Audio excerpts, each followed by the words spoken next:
My dear students, today we are going to do the poem A Photograph by Shirley Toulson। प्यारे विद्यार्थियों, आज हम शिरली टूल्सन की कविता a photograph को करेंगे।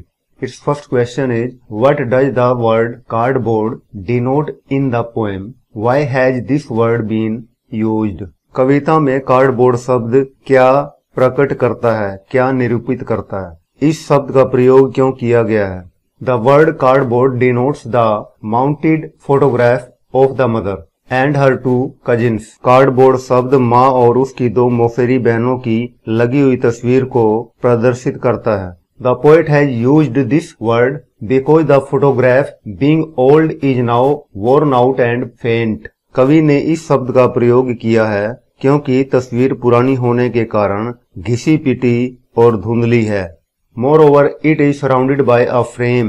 इससे भी ज्यादा यह एक ढांचे से, फ्रेम से घिरी है, यानी तस्वीर एक फ्रेम में लगी हुई है। Next question is, what has the camera captured? कैमरे ने किसकी तस्वीर ली है?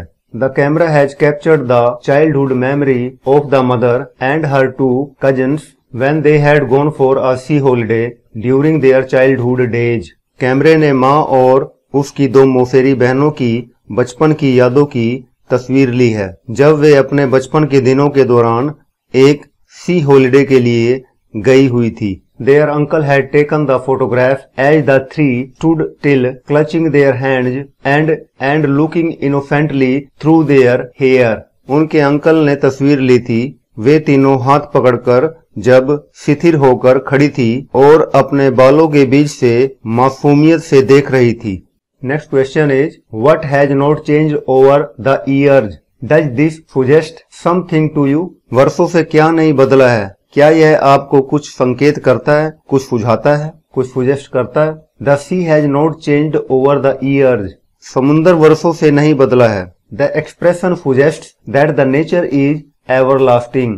यह स्टेटमेंट, यह एक्सप्रेशन संकेत करती है कि प्रकृति चिरस्थायी है, अक्षय है, कभी ना खत्म होने वाली है, परमानेंट है।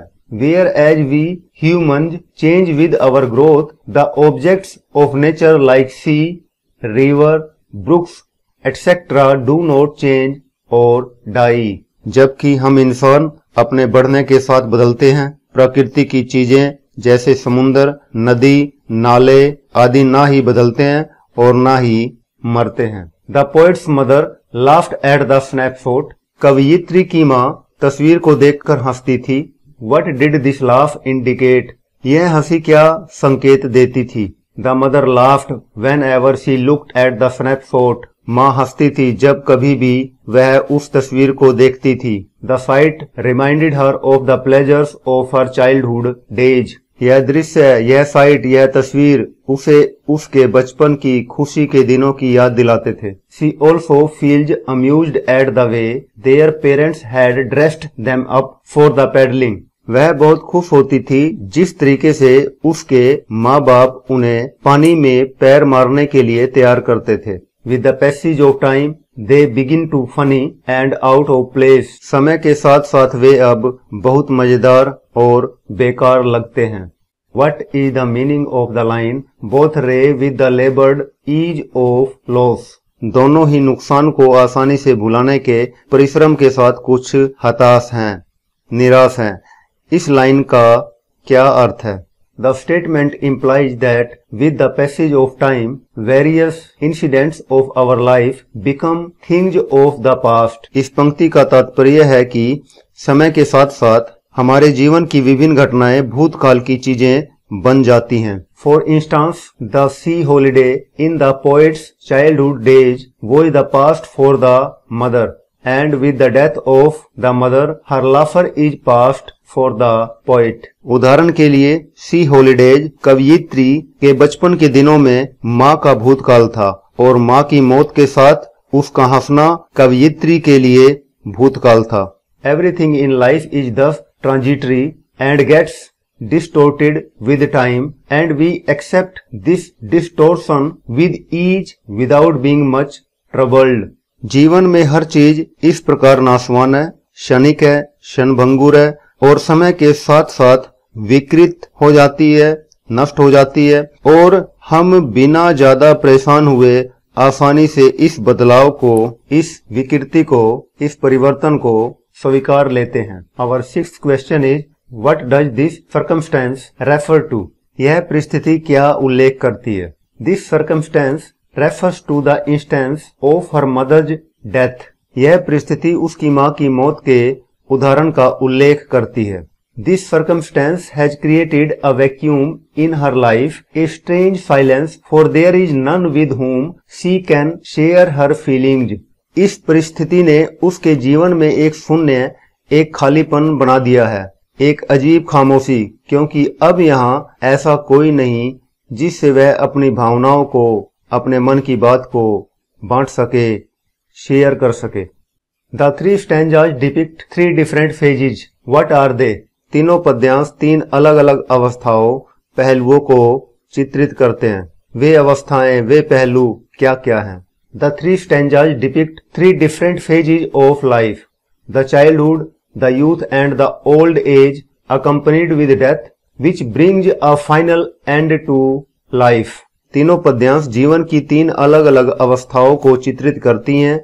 ये है बचपन, जवानी और बुढ़ापा। बुढ़ापा मौत को साथ लिए होता है, जो जीवन का अंतिम अंत लाता है। The childhood days are wrapped with innocence. बचपन के दिन मासूमियत से भरे होते हैं, भाव विभोर होते हैं, लीन होते हैं। The youth is marked with Getty and लाफर, which is the essence of youthful energy.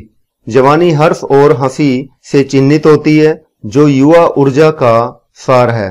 Then comes the loneliness created by death. तब मौत द्वारा बनाया गया अकेलापन आता है। And our last question is, what is gist of Shirley Tulson's A Photograph? शिरले टुल्सन की कविता ए फोटोग्राफ का सार क्या है, जिस्ट क्या है? The poem is a remarkable comment on the mortality of human life and the permanence of nature and its objects. यह कविता प्रकृति और उसकी चीजों के स्थायित्व और इंसानी जीवन की नश्वरता पर एक असाधारण टिप्पणी है। A person comes into a life just for a very short span while enjoying his physical environment and finds his way to be happy. एक व्यक्ति जबकि भौतिक वातावरण का आनंद लेते हुए बहुत ही थोड़े समय के लिए जीवन में आता है और खुश रहने के अपने रास्ते खोज लेता है।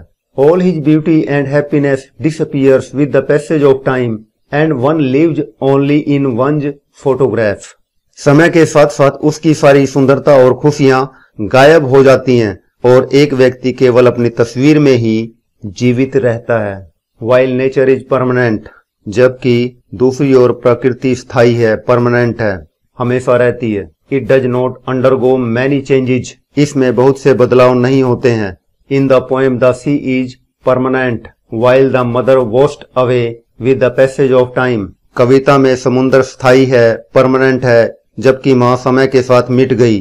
The poem exposes immortality and death rate clearly. कविता स्पष्टता से अमरता और मृत्यु को उजागर करती है, बेनकाब करती है।